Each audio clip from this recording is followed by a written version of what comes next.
you like NASCAR? Do you like A Tribe Called Quest? Well, you gonna love the Urban Conservative.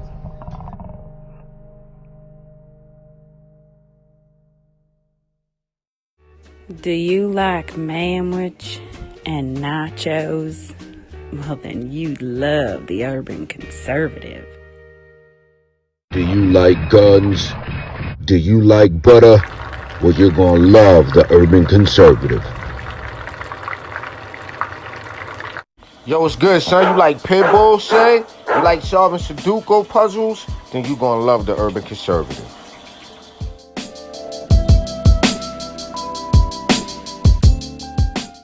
Hey, buddy, if your car making a sound like this, you might want to get you some power steering fluid and check out the Urban Conservative podcast. Are you repulsed by the idea of drag queen story time at your local library, but enjoy Carol Baskin TikTok memes? Then you would enjoy the Urban Conservative. Do you?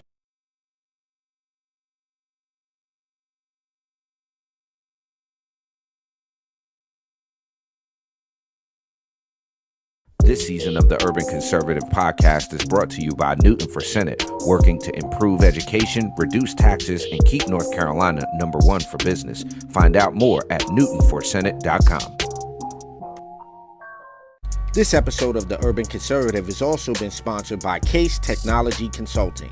Help your business get value out of its data and become more efficient and streamlined. Case Technology Consulting. Check out the link in the description.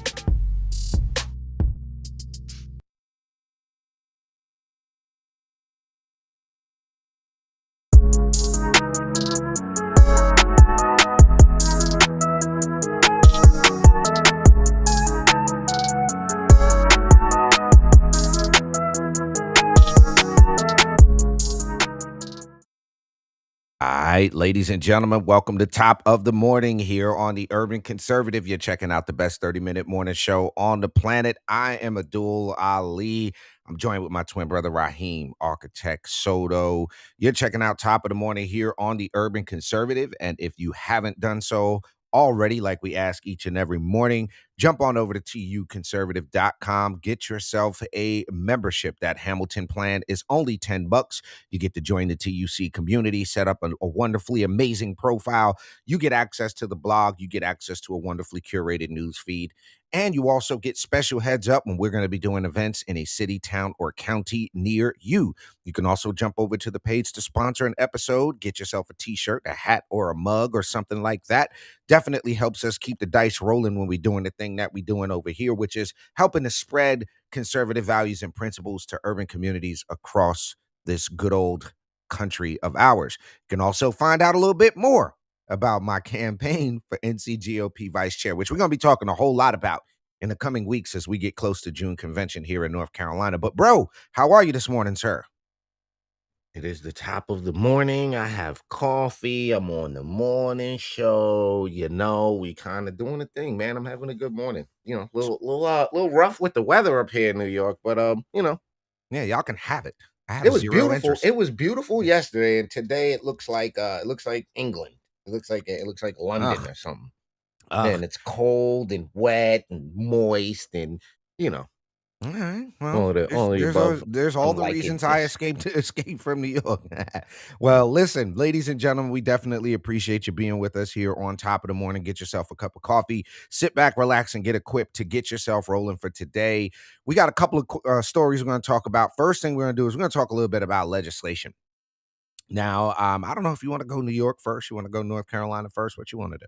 Yeah, go let him have it about New York because I didn't even want to say it. Go ahead. All right. Well, your girl Kathy Hochul up there has a laundry list of new laws for the new year that have taken effect or will be going into effect into 2023. A couple of the more interesting ones that I thought would be interesting was the new year is bringing on higher tolls on the New Jersey Turnpike and the Garden State Parkway. They increased 3%, bringing the price of a ride from one end to the Turnpike to the other, from the George Washington Bridge in Jersey to the Delaware Memorial Bridge in Jersey. How much do you think it cost to go from Jersey to Delaware on the Turnpike all the way? I don't know, $50? Nah, it's $20.01 at peak times and on weekends. It's $20 to drive on the Jersey Turnpike from one end to the other. The tolls also went up at 4 bridges and 2 tunnels run by the Port Authority. Y'all just don't get a break. No, there's no break. There's no break from this lady, man. There's no break from this lady, bro. The minimum wage in New York went up on January 4th to $14.20 an hour across the state from $13.20, but not in New York City, where it's been $15 an hour for 4 years. New Jersey also has a new minimum wage. It's now $14.13, up from $13. So here's my question, but bro. do these people realize with these minimum wage how this just it stifles business? Where do people think this money comes from? I'm Why just do they sitting here going, why would I be in business if 99% of my revenue is going towards I'm in the business to make money, right? Like I want to profit. I'm not in the business of breaking even. If I'm a for-profit business, I want to make some money. I don't understand this. How do y'all live like this, man? I don't know. That lady scares me though. Check this one out, right? New York voters can now cast ballots in person at a polling place other than the one they're assigned to, but only if the polling place they go to is in the right county and in the right assembly district. Huh. I got an idea. Let's create more mayhem. Right. So More instead of confusion. sending you back where you're supposed to vote, we'll just let you vote in the wrong place and we'll fix it later. Well, I told you, she has these series, and I wish I could find when I was looking for it. She has these commercials where it's like, think Kathy Hochul. If you're living your life and you're alive today, think Kathy Hochul. If you have food in your refrigerator and you are breathing air, think Kathy Hochul. Like it's like one of those commercials. Wow. It's like, you know, are your children alive and doing well today? Think Kathy Hochul. Like it's terrifying, like some third world banana republic dictator commercial. Think the high mistress of the high and mighty queen of New York for allowing us another day to exist inside of her reign of whatever that is. That's Kathy Hochul's vibe, bro. Wow. Couple of more you guys got up here in New York. This one is set to begin in March and to begin this month. Telemarketers will have to ask a question like this immediately after identifying themselves. Do you want to be on our do not call list? Until then, the question can be asked at any time during a telemarketing call. Hochul said the change would help protect New Yorkers from receiving frustrating, unwanted calls. So now I have to go, hi, my name is, and I'm calling about your car warranty. Do you want to be on our do not call list? I don't know how I feel about that one. So I'm confused. March, New Yorkers can apply to officiate at one marriage on a specified day. Hochul, when she signed the bill last month, said it eliminated barriers preventing a friend or relative from performing the ceremony. Only ordained members of the clergy and certain government officials had been permitted to do so. One-day officiants do not have to be New York State residents, but must be at least 18 years old and must apply to the Secretary of State's office in advance. I have a little bit of a problem with that, bro. Okay, what's your little bit of a problem with that? Why is the government playing around with religious stuff? Marriage is not. That's not a.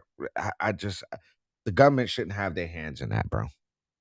Government. Yeah, but okay, but I mean, I'm pretty sure there's a laundry list of things that this administration has their hands in that their hands should technically, not be in.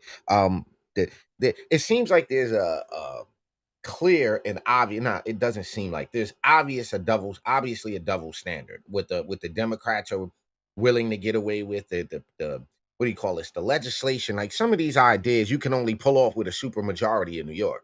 Right. Like, that's the only way that works in New York is because we're 104 to 49 or something like that. Wow. So there's just forgive the term, they just ramrodding whatever they want to do. I'm checking the New York State legislature. All right. Well, while you do that, I got one last New York law. I'm gonna put y'all on to one last New York law.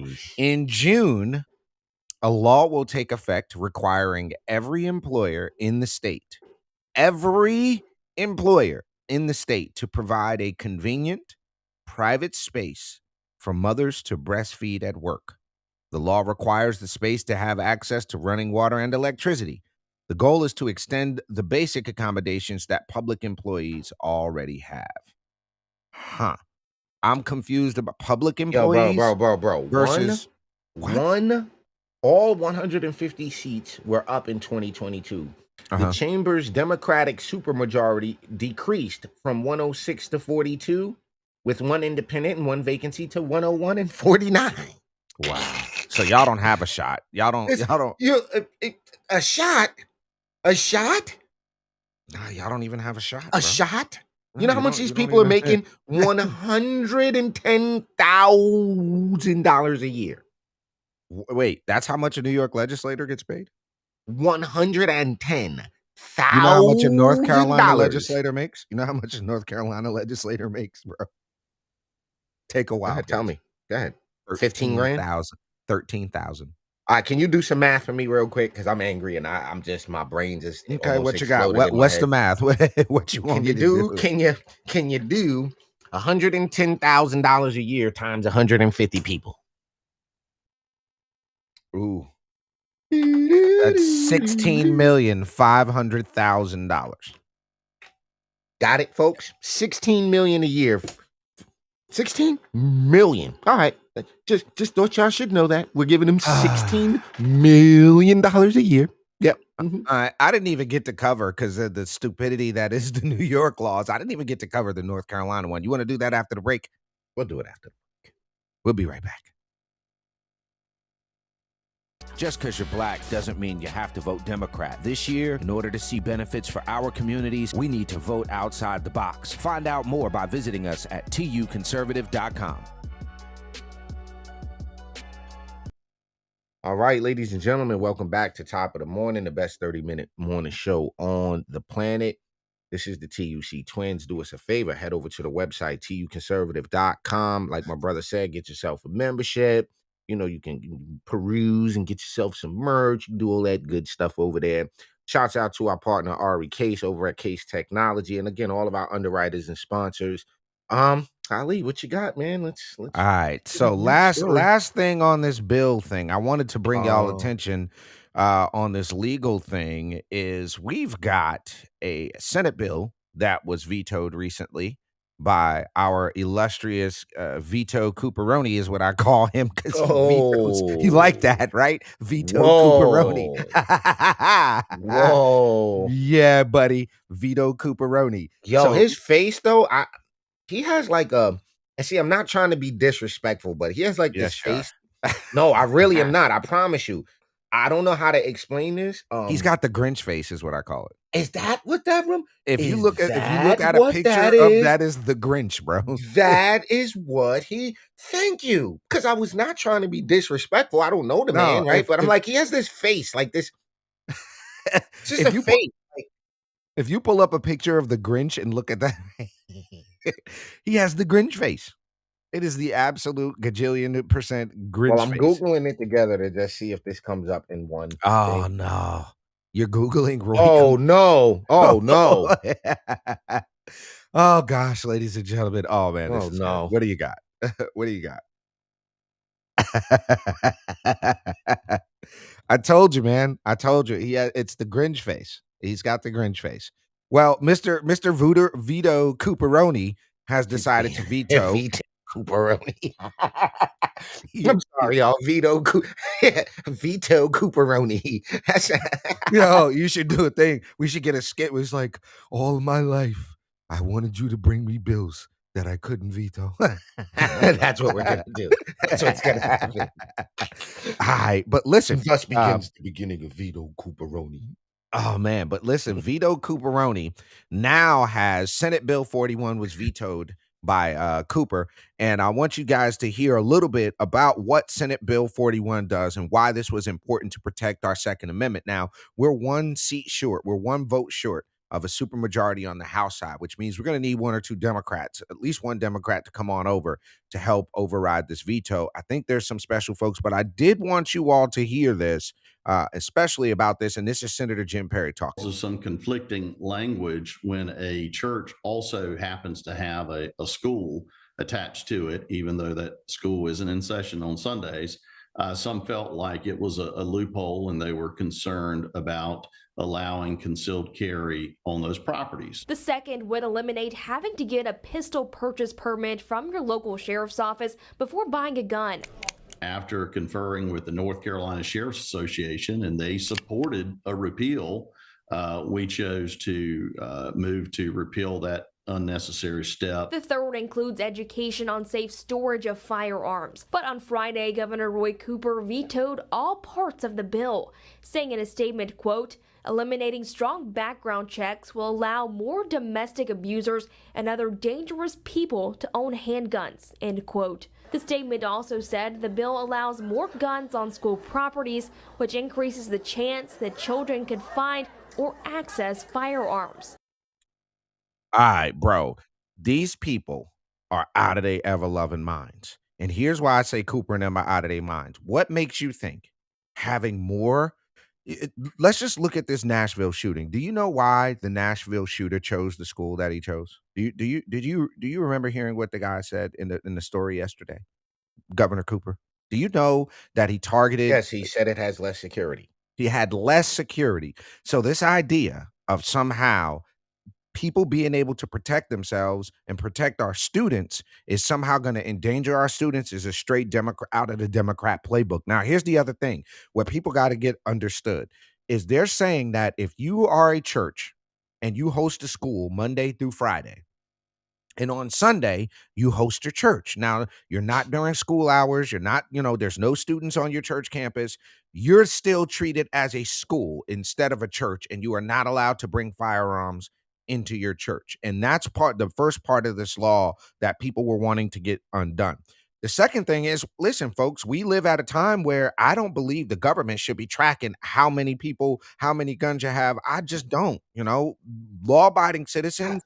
You know what I'm taking issue about, bro. You know what I'm taking issue with when we keep What's that? saying the government, right? The word the government, Okay. the government. And that's bothering me because it's only one side. I can see if you had Republicans that were with taking away the guns, we can't say the government. We have to say what it is. The Democrats. It's Fair. not the government. It's Fair. the Democrats. It's not That's fair. like if No, everybody that's was fair. with it, then you could say the government. But I feel like that contributes to giving government a bad rap when we blanket statement that Fair. like that. You know what I'm Okay. saying? Like, yo, the government is trying to take our guns. No, the Democrats that work in the government are trying to Ooh. take our guns. See, Be more folks, specific. Y'all, this is the journey. This is the fun that is the urban conservative. We get to correct ourselves in real time, ladies and gentlemen. So yes, Democrats on the left in the government want to make it more difficult for law-abiding citizens to have firearms. Now, we could go down that rabbit hole of what that actually means when a population is disarmed and the only one that has weapons is the government. We can go down that rabbit hole, but I don't think it's necessary because we all know where that heads. That doesn't end well. But we're going to follow this and other legislation that's happening across the country here on the Urban Conservative. We're going to make sure we keep our eyes on this because it's really important for the citizens of North Carolina to make sure we're protecting our Second Amendment. We have got one more story on the other side of this break that we're going to cover. Y'all don't go anywhere. You're on Top of the Morning here on the Urban Conservative. We'll be right back. Episode of Top of the Morning is brought to you by Edward Jones financial advisor Kelly Harmon, providing you with well-researched guidance backed by Edward Jones' extensive team and technology that help you prepare for retirement, children's education, or other financial goals. Call 252-473-1006 or visit the link on the screen.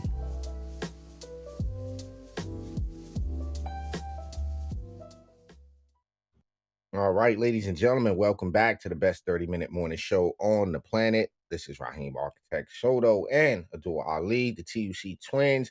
You are checking us out live on Facebook, YouTube, or Twitter.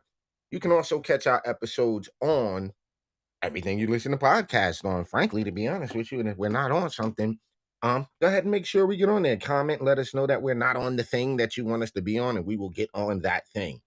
So kind of on the tail end of this, right? I wanted to and it's important that we do this because people say things and these narratives that get created, they often don't get checked.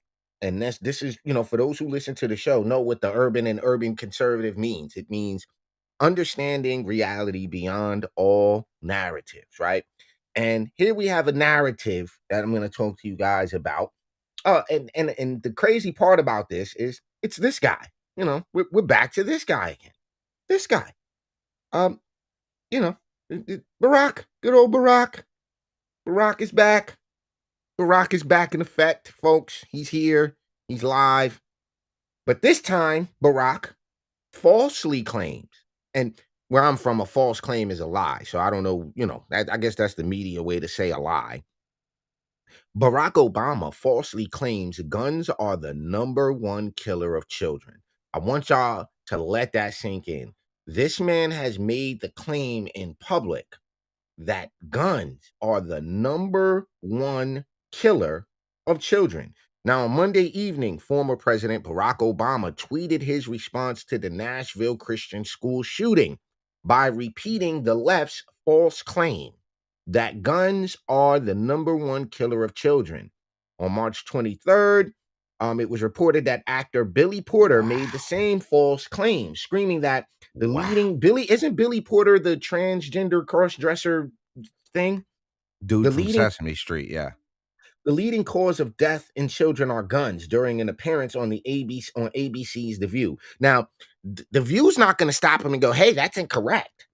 Porter's claim, which is now on Obama's claim as well, became a common one among leftists and non-fact-checking moderates in the summer of 2022 after a study from the Centers for Disease Control and Prevention was widely reported in late May this year.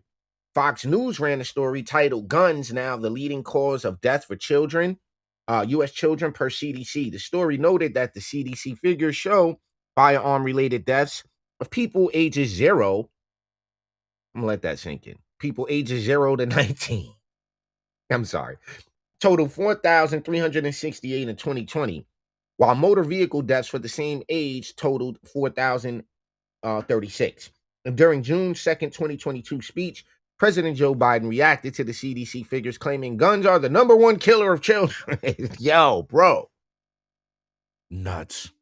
Absolutely nuts. Breitbart, fortunately for us, Breitbart dug into the CDC figures and ascertained that the only way to make this claim work is to count 18 and 19-year-olds as children.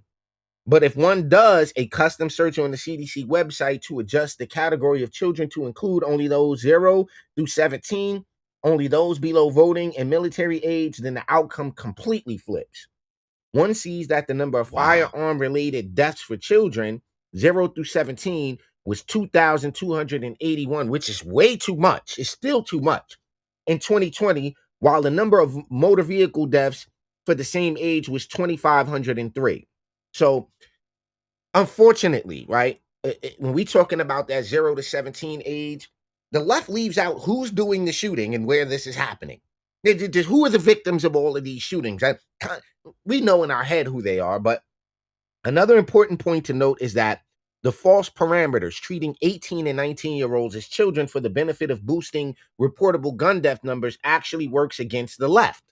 That is because CDC numbers for children 0 through 19 show that individuals are 27 times more likely to die in an accidental car death instead of an accidental gun death. So, again, more fear-mongering, more anti-gun rhetoric from Obama and the rest of these people who are really hell-bent on disarming this population, in my opinion. They won't be happy until no one but them has any weapons. Right, and that's a Marxist socialist thing right there. We're not even going to pretend like that's not that. Listen, I don't know what y'all are thinking, but Obama been a liar. He been lying. He been caught out there lying. These people multiple times. These people have the most shiftiest moral compass I've ever seen. And you have to think that somehow, some way, either these are really bad people or they're really, really not as smart as we think they are. Because it can only be one of the other. Either these are really bad people who are promoting things that they know good and darn well aren't beneficial to the American people, or they're really stupid. Like they genuinely think these things will help and they're just naive. Right. And yo, you know what kills me, bro, is when people say things like, because Obama was a president that didn't have no scandals and issues when he was president. He was the best president. He didn't have no scandals. And I'm like, all right, where do you want me to start? The 2012 Benghazi attack, I'll say uh, it right the now. I'll the say it right now. Guantanamo Bay issue, the IRS targeting controversy, the Iran naval incident. Was that Fast and Furious? Fast and Furious, the Affordable Care Act, the aftermath of the Joint Comprehensive Plan of Action, the Air Force One photo op incident, the American-led intervention in Iraq from 14 to 21, the ATF gun walking scandal. you want me to keep going? The 2012 Benghazi attack, the Charles Freeman appointment controversy, Clinton Foundation State Department controversy, codename Geronimo controversy, the contraceptive mandate, using American tax dollars to fund abortion in African nations. Should I keep going? Deepwater Horizon oil spill, 2013 Department of Justice investigation of reporters. Y'all talk about Obama like he was doing something good. He's the one that had the Justice Department investigating reporters that weren't reporting on him favorably. And the Donald Trump stuff. He had them on Trump. Yeah, so I this whole idea that Obama somehow, I don't even understand where we get this idea that he's somehow someone. I get it, he was the president, respect, I guess, for that, but I'm not a fan, bro. I'm not a real fan. So. My point in wanting to bring this story up was that it's so easy for a lie to be repeated, tweeted, reposted, retweeted, and then people will stand on that. Now you got people, unfortunately, and I'm just gonna call it what it is. You got black folks now running around repeating this because Obama said it. And guns out now. Now the problem with this is they don't actually want to talk about gun violence, Ali. They don't want to talk about gun violence. We don't because if you bring up gun violence, then we have to ask two questions: who are the shooters and who are the victims? Yeah. Who are the people being convicted for the shooting and who are the people dying? When we start the table, the left does not want to have that conversation. Right. And unfortunately, the Nashville shooting is not as sensational as it should be. Meaning to say it's not, I don't think it's getting the same level of attention that it should get. Of course when it's not, a club though. full of gay people getting shot up. Unfortunately, no, of course not, because it doesn't fit the narrative, bro. It doesn't fit the narrative. A transgender shooter that is not helpful to the cause. So all right, no. So look. This we were going back and forth about it this morning, right? And I was upset, not to say upset, but like this story, right? Why is this story not everywhere? Why is this story right here not everywhere? Yeah, because she doesn't fit the narrative. Hold on. So y'all can see this. This is what we talking about. Scroll down a little bit so people I'm can see scrolling. that. Why is this not? A Florida high school coach arrested Saturday for allegedly trafficking fentanyl. Siobhan Pearson, 38, an instructional coach at Seminole High School in 9th Grade Center in Sanford, Florida, was arrested 1:30 a.m. Saturday after police allegedly received a call about the driver of a vehicle matching Pearson's, pointing the firearm at the caller. Okay, so look, five hearts. They hit 5. Right. No, come on. Let me just hit the Twitter now. Let's see how many retweets this has. Probably not a whole lot because it didn't even pull up. Didn't even pull up. It doesn't fit the narrative of the left. It doesn't. We don't need to report that. We don't worry about that. That's just standard fare. We don't need to worry about that. Yo, 7 retweets. Shit, 7. Right, but let that be a tweet about some black lady who got treated differently, allegedly because of her hair. Forget about it. So my question becomes, where's Black Twitter on this? Right, where's Black Twitter on this? Where's the anger and the outrage? Because she ain't selling fentanyl, allegedly. She ain't selling fentanyl in no other neighborhood but her own. Right, and the idea is this, that we can't say nothing about it because she's black. So now this goes back to that same thing we talked about yesterday. I guess right now we're black shaming because we're highlighting that we're digital black facing is what you're saying. Apparently, when we talk about who gets killed in Chicago and who gets killed in these little cities, like you got small cities like Rocky Mount, North Carolina, where people are getting killed. And the people doing the killing and the people doing the dying, nobody wants to put a highlight on that. Like, Right. let's not talk. It's It's the happening almost guns. weekly in places like Rocky Mount. It's happening No, almost listen. weekly. If you y'all, what they not realizing? Yes, if you take the guns out of the equation, no one will get shot. But then we're gonna have stabbings. Then y'all got to take the knives. Then there's gonna be spoonings, and then you got to take the spoons. Then there's gonna be like, where does it stop? So, I think it's ridiculous, but Obama out here capping, mainstream media out here capping as usual, Ali. We on the tail end of this. What you got, bro? On the tail end of this, all I'm going to say is keep fighting, folks. The left is not going to give up. We can't give up. No matter how hard it gets, no matter how much difficulty you think you're facing, we can't give up, bro. We just can't. We got to stay in the fight. We got to keep registering voters. We got to keep getting out here and spreading our conservatism and letting people know that conservatives care about our country, our states, our cities, our communities, and that conservative principles work, bro. That's all. I'm not trying to drag this show out, right? But we didn't get to it. I just want y'all to know Uganda said you can't even identify as gay. They gonna lock you up. Just let that sink in. All my pro-black power, pan-Africanist, all my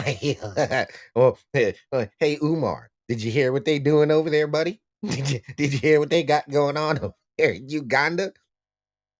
Now, I don't know if you checked, but the last time I checked, Uganda was full of what? Black folk. Ugandans who are, for the most part, black people. So I only table that. Using that term loosely.